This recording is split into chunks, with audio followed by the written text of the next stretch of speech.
తెలంగాణ రాష్ట్రంలో ఇవాళ 42% బీసీల రిజర్వేషన్ అనేటువంటి అంశం పైన ఒక వారం 10 రోజులుగా ఒక సుదీర్ఘమైన చర్చ జరుగుతూ ఉంది మీడియాలో, అలాగే పౌర సమాజంలో కూడా జరుగుతూ ఉంది.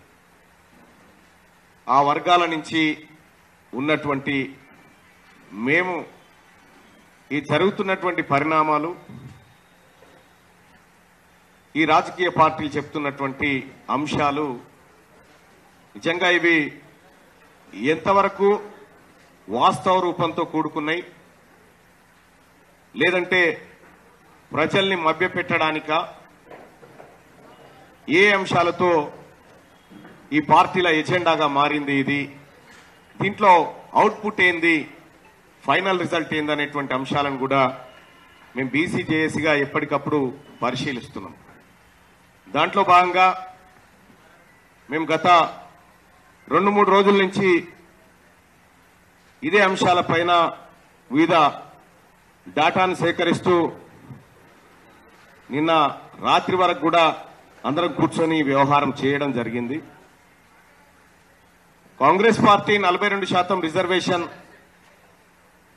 పేరుతో విద్యా ఉద్యోగాలు అలాగే స్థానిక సంస్థల ఎన్నికల్లో ఇవ్వాలనేటువంటి ఉద్దేశంతో అసెంబ్లీలో మండలిలో బిల్ పెట్టి ఆ బిల్లును గవర్నర్కు పంపి గవర్నర్ ద్వారా రాష్ట్రపతికి, తద్వారా 9th షెడ్యూల్ కార్యక్రమానికి పంపించడం జరిగింది. పంపించిన తర్వాత మళ్లీ ఆర్డినెన్స్ అనేటువంటి ఒక కొత్త కార్యక్రమాన్ని తీసుకుంది. ఇక్కడ గమనించాల్సినటువంటి అంశం ఏంటంటే ఈ ఆర్డినెన్స్ లో కేవలం స్థానిక సంస్థల ఎన్నికల అంశం మాత్రమే ఉంది. విద్యా ఉద్యోగాలకు సంబంధించినటువంటి చర్చను అప్పుడే కట్ చేశారు.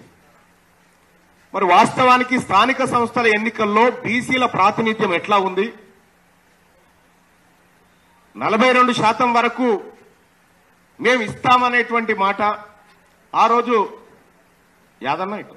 ఆ రోజు అన్ని పార్టీలు అసెంబ్లీలో ముక్త కంఠంతో ఏకగ్రీవంగా అటు కాంగ్రెస్ పార్టీ మేము తెస్తున్నామని, మేము మద్దతు ఇస్తున్నామని చెప్పి భారతీయ జనతా పార్టీ, దీన్ని వెంటనే ఇంప్లిమెంట్ చేయాలి అని చెప్పి బీఆర్ఎస్ పార్టీ, ఆఖరికి లెఫ్ట్ పార్టీలు కూడా బీసీల వాటా తేల్చాలనేటువంటి మాట చెప్పారు. ఎంఐఎం కూడా ఓకే అనే. ఇక దీనికి అడ్డు ఎవరు లేరు. ఇక్కడ రాష్ట్రంలో 42% రిజర్వేషన్ అనేటువంటి అంశానికి అడ్డు ఎవరు లేరు. కానీ ఎందుకు ఆగిపోతుంది? ఎందుకు ముందుకు పోవడం లేదు? ఇక్కడ Congress party, BRS party, Bharatiya Janata party, ఈ 3 పార్టీలు ఆడుతున్నటువంటి ఒక నయా నాటకాన్ని ఇవాళ మీ ముందుకు తీసుకొస్తా ఉన్నాం. సర్పంచ్ ఎన్నికలలో, ఎంపీటీసీ ఎన్నికలలో బీసీలకు 42% రిజర్వేషన్ తీసుకొస్తామనే మాట చెప్తా ఉంటే ఇక్కడ మా దగ్గర ఉన్నటువంటి డేటా ప్రకారం ఇప్పటి వరకు ఇప్పటికే 45% రిజర్వేషన్, 45% సీట్లు బీసీలకు లభిస్తా ఉన్నాయి. ఇక్కడ 45% సర్పంచులు, 45% ఎంపీటీసీలు బీసీలే ఉన్నారు. ఇది 2014-16 డేటాను తీసుకుంటే 45%, తాజాగా అది 50% పోయింది. ఆల్రెడీ లోకల్ బాడీ ఎన్నికలలో బీసీలకు దక్కుతుంది దాదాపు 50% వాటా. అంటే మీరు ఏం చెప్తా ఉన్నారు దీని ద్వారా? మేము 42కు మిమ్మల్ని ఫిక్స్ చేస్తామని చెప్తా ఉన్నారు. దానికి ఉదాహరణగా ఎస్, మీరు ఇస్తాన్న 42% రాజ్యాంగబద్ధంగా రిజర్వేషన్ పరంగా దక్కితే ఓకే, కానీ ఇంకొక కుట్ర దాగుంది. రేపు పొద్దున మీరు 9th షెడ్యూల్లో పెట్టించి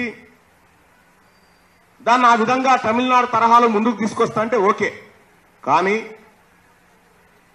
కొత్త కుట్రకు కాంగ్రెస్ పార్టీ చెప్తా ఉంది మేము పార్టీ పరంగా కూడా టికెట్ ఇవ్వడానికి సిద్ధంగా ఉన్నామని. ఆ 42 బీసీలకు ఇచ్చి తతిమ ఎవరికి ఇస్తావు? మరి మిగతా ఎవరికి ఇస్తావు? ఆల్రెడీ మేము 50% లోకల్ బాడీ ఎంపీటీసీ సర్పంచ్ ఎన్నికల్లో 50% మేము ఉన్నాం కదా, మాకు ఆ డాటా ఉంది. వీళ్ళకే నేను ఎందుకు కట్ చేసి ఇస్తావు?